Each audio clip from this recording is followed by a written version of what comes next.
Hello everyone, and welcome to a scrapbook layout process video where I'm going to use this gorgeous Timeless Plaid 6x6 paper pack. You can see I've chosen a selection here of blue colorways. This one has a little bit of brown in it.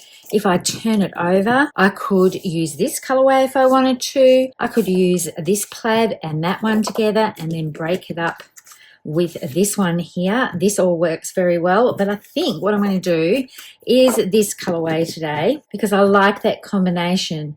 This one has a little bit of white in it with the blue. This one is more a solid blue but with the light blue that ties in with this one here. This has got the white part in it and the lighter blue but also brings in some depth with the brown. So I really like this color combination. The other one that I was thinking of using is this combination from the pack. There are so many good colorways in this collection and I just picked these ones because I'm going to do a sweet little boy layout on camera with you today, and then I'm going to bring in the same formula and show you how I've created a sweet little girl layout. I love this colorway as well, and that's what's really great about 6x6 paper packs from Stampin Up. You get 48 sheets of paper, so there's lots to play with in this. Now I'm going to give you a little bit of a Cricut tutorial on print then cut, both with titles and with creating your own ephemera pieces. I think I might make the actual layout on camera with you, and then we'll head over to Design Space so that you can see how I've created these elements here to put on my page. So these three here are all with Cricut Access if you have Cricut Access, and then I just did a title with boy there because this one here, as I said, is a Cricut Access image, but then I just wanted one that was just a nice clean font for the end of that. So combining the two fonts for me, I love doing that. It works really well. So then I've created offset features for my text and also an offset feature for the main part of this. So it's easy to adhere down. It's all in one piece. So I'm just going to adhere these pieces together with glue, and then I'll be popping this up on foam tape, I think. And then I've also cut some glitter hearts here. This is old close to my heart paper. I think it might have been Bluebell, but I'm not exactly sure. I actually didn't label my close to my heart glitter paper. So I've got a few of those cut out, and then I've cut two from the pattern papers here. So I can use this one and this one, or I could change it up. So I've got an idea of what I'm going to do with those, and the hearts are from this Hearts of Elegance dies. Now you get 2 sheets of dies with this. I've put them onto magnet sheets, so you can see there's a gorgeous one with detail in here. I've used that in a previous layout that was with the Marbled Elegance paper, and it's absolutely beautiful, cut into plain cardstock and also cut into gold foil or any sort of foil paper. But I haven't used that one with this layout today. I've used the larger heart here, this size, and both of these two. But the other one that comes with this, there are some elements here for florals and leaves, but I didn't purchase the stamp set, I just purchased the dies. But this one here puts gorgeous pin sort of detail around this heart, and that one fits over top as well. But I've just used these ones here for my layout today because I wanted to bring some hearts in because I've got the heart balloons here. And when I found this image in Design Space, I just couldn't resist it and wanted to create a layout today. You can see this is a print then cut. So I've printed this at home, I've put an offset on it, and then my Cricut machine has cut it out. But I will be taking you through how I have done these elements here and how to put them all onto one cut so that you can make the most of your paper. I've just cut my fingernails and I can't pick anything up, so it's getting a little bit tricky. I'm just going to put these hearts up here. So what I'm basically going to do is cut these into 3-inch squares because I want to do a design over the top left and the bottom right corner. So I've got my squares cut out here. I've just cut several out and I'm going to put them on an angle. And when I was looking at these papers, I was thinking about what photo mats I wanted to use. And rather than bringing in a blue, I'm going to bring in toffee, which is very, very similar to crumb cake. I have quite a bit of toffee left over. It's one of my all-time favorites, and crumb cake is such a good replacement for this. Now I'm thinking what I'm going to do for this is start off probably 4 inches up from the bottom and put my first square down. Now you can see I'm going to trim this down so that this becomes a triangle, but that's going to start how I'm going to lay things out. And then I can put the next one there, and then I can finish off the piece at the top. So it's going to be a diagonal sort of look to this, and I can cut this in half and use the remnants of this side to go up in this corner. But I just wanted to start off with a little bit of visual on how I'm going to do this. And then I think I don't want two patterns the same actually together. And what I can do is mix this up a little bit and turn this one over, and that in effect gives me 4 different patterns. And then I will probably fill in this little corner with a piece as well. And then I'm going to replicate that over on this side. So I need to cut this one in half. And what I recommend when you do something like this, you can use a guillotine trimmer if you like, and that will work, but I find this to be the easiest way to line things up, because with the wire that runs down here, I know that I can line this up so it's point to point. I'm going to start in the middle of this square, because if I start off the edge, sometimes it can get caught on those little points. So that's going to be my first cut, and that's going to go over here. And then I'm going to build this design over on this side. So I started at 4 inches up for here. So now I'm going to start at the 4-inch mark here and work my way down. Now, obviously, I need to adhere. Some of these pieces I can trim off the edges and fill in the gaps. But this gives you an idea of where this is going. So I'm going to adhere these down, trim off these additional sections here, and see if I've got enough to fill in this side. I think I am going to have enough to go on here. And then I'm going to bring in my journal pen and I'm going to go around all of the edges. I did that quite a bit with all the pieces I made with my mixing guides, that I worked to a formula of 4 by 4 inches and 5 by 5 inches, and then I did a 6 by 6 inch guide with Stampin' Up full of life paper. So I'm thinking I might do a 3 by 3 inch guide, because I'm sort of loving how these squares are working. So the first piece I'm going to lay down is going to be, as I said before, at around the 8-inch mark and right up against the edge. And then what I'm going to do is bring in my T-ruler so that I can line this up. And this is going to be a little bit hard to do on camera, because I really like getting my head over the projects, especially when I'm aligning something like this up. I am just going to leave just a small gap in between each square. I could push it up against each other, but I like the breathing space of having this white willow cardstock peeping through from behind. But I did want to construct this left side together with you, and then you'll have an idea of how it's going to look when I go to put the right side together. And then I'm going to come in with another piece of the plaid to finish off this little section here. So I'm going to turn this around so it's a little bit closer to me now, and make sure that I have everything all nicely lined up. That looks pretty good. I might just move this one up just a little bit, and then I can flip this over and just trim off this section here so that I can use this extra bit here to fill in this section. Now you could definitely do that with the scissors, but sometimes it's easy just to use your 12-inch trimmer so that you can remove that piece there and get it all nice and straight. So I'm thinking this one is going to go off here. So I just need to push that up against there and bring it down. So I'm just lining this one up so that it has roughly the same amount of room that is left over there. And then this one is going to slot straight into here. Now this doesn't necessarily have to be totally perfect. It's just nice to get that as close as you possibly can. And I'm going to trim away these extra bits.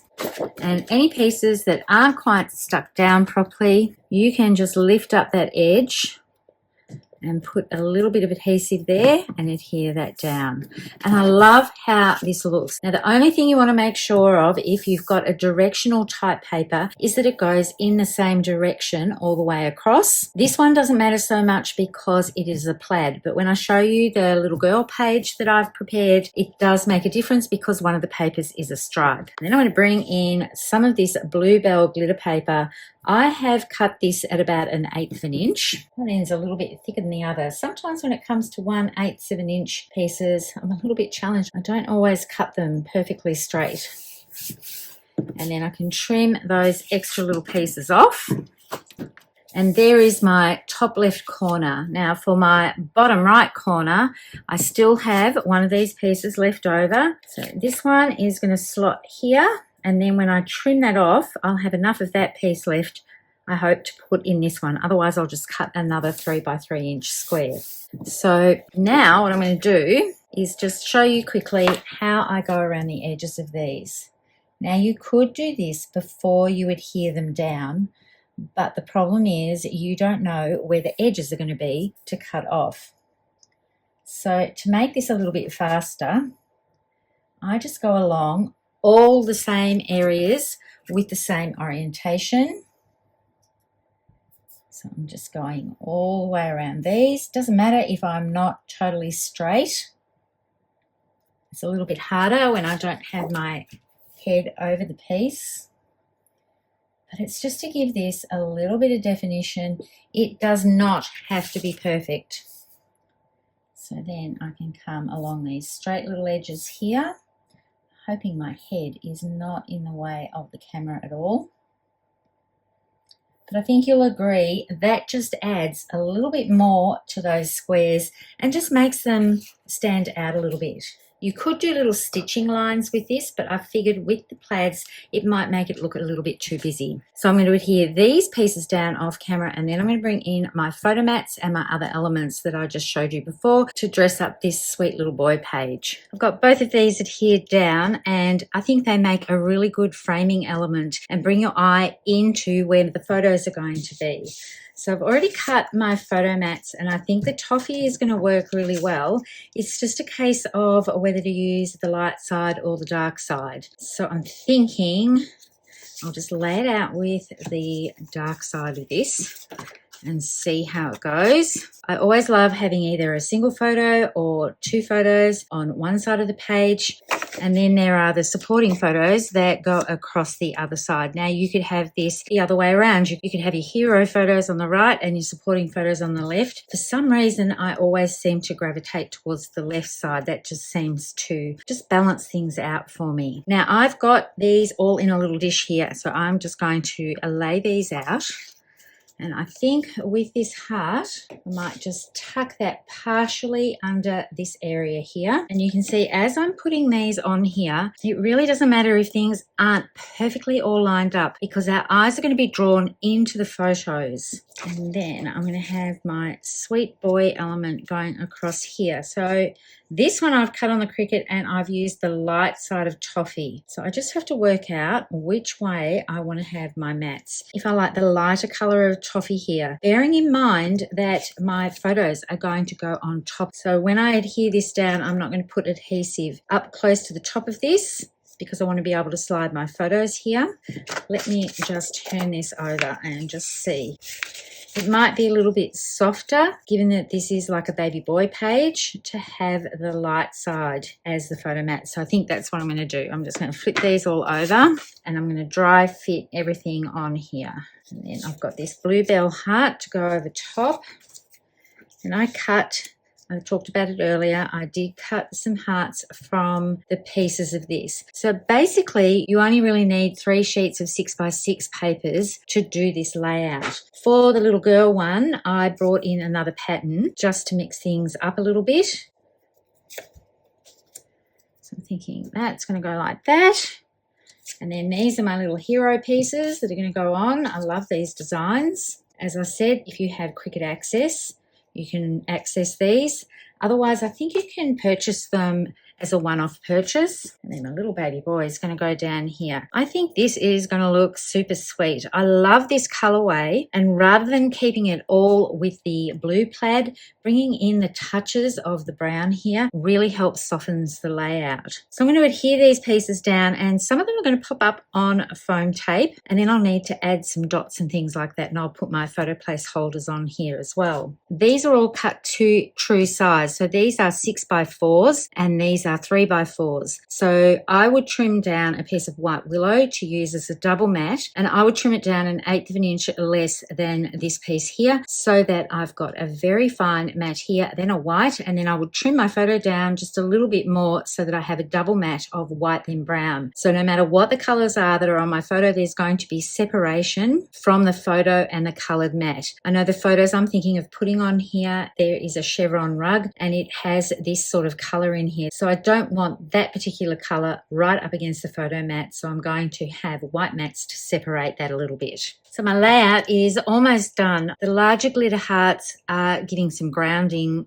to these two elements here. And then I've got another solid black element here. I was thinking about putting a little black heart up in there, but I've got 3 of them here, and I think creating a 4 one, it's too much of a 4 square type layout, so I wanted to keep the flow going along this way. But this area up here did need a little bit of embellishment, so I just put 2 of the hearts there. Now on this side of the heart, I haven't removed the backing from the foam at all. Same with here, there's nothing underneath there, so I can put my photos underneath. And this is a fairly simple and clean design, but I really want my photos to shine. And then I was thinking about what dots or sequins I was going to use. Now I'm going to bring in some that are from the current Celebration promotion, and they're purple adhesive back sequins. I looked through what I had. I have some textured dots. They would work quite well, but they add a bit of a grunge element to this. So I'm thinking that these sequins here are going to work just fine. Now you can see when I put them near the blue,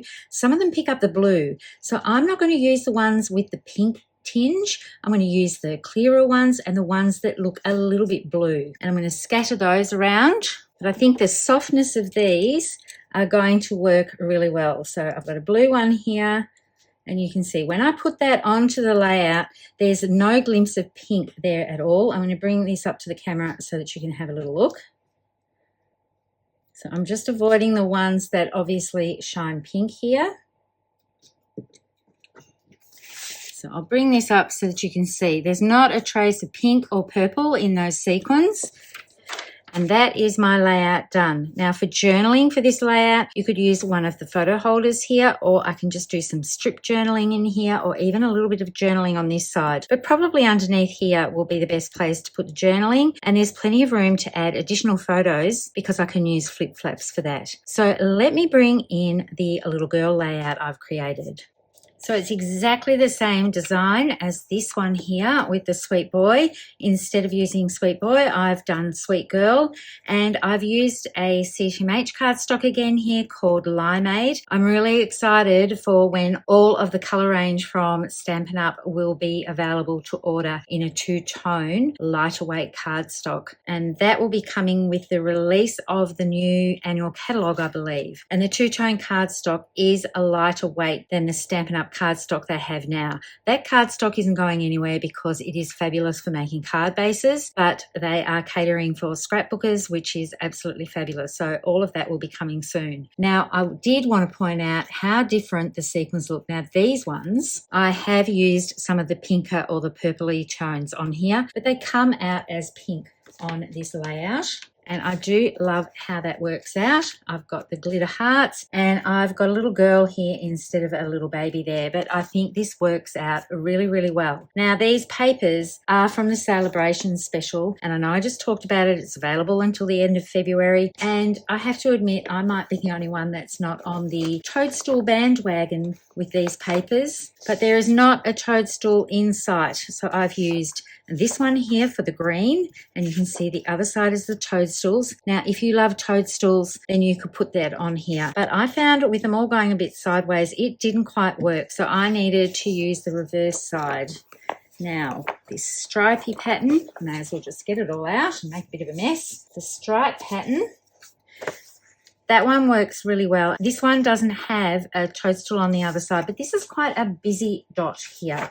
So I didn't want the busy dot, but I love the stripe on here. I think this just breaks up this page just a little bit and creates a bit more fun. So I've used that one, and this is the one you want to be careful of the direction as well as the leaves, because if I started putting these pieces on different angles, it visually isn't as appealing, as putting them all on the same angles.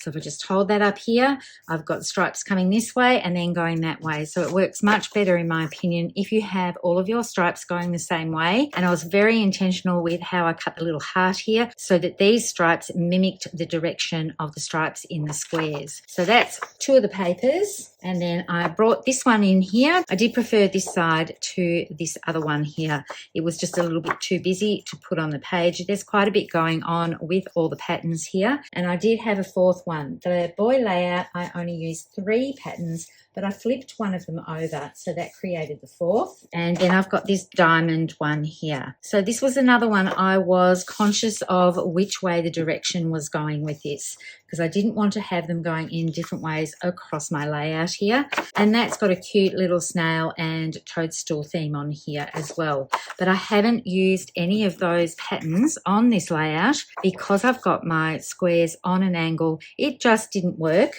and I wanted it to be more of a generic girl page rather than a toadstool type page. I love how the diagonal works on this. You can see that just brings your eye into where the photos are going to be, and I think this design is flexible enough to use across any type of layout. It doesn't have to be a little boy or a little girl page. You could do this for a hiking page, just remove the hearts possibly and use another embellishment here. But the formula for the base of this pattern, you could even do Christmas layouts or Easter layouts. You can do florals instead of having plaids or stripes. It's just a 3 by 3 inch cut, and I think it will translate across a whole lot of different themes for scrapbooking layouts. Let me know what you think in the comments below if you would like to see a 3 by 3 inch guide from me. I really enjoyed making the 4 by 4, the 5 by 5 and the 6 by 6, and when I started making this layout, it made me think that maybe I should explore doing a 3 inch by 3 inch series. So that is how to put this layout together, how to line up all the cuts, dress it up with some little pen work, and add some sweet elements from Cricut Design Space. Before I head over to Cricut Design Space to show you how I do print then cut, I'm just going to bring in a couple of different elements here that you could use in place of these. The title, you could use alphabet a la mode if you don't have a Cricut and do your title across here. You could mix up this font with the mini alphabet.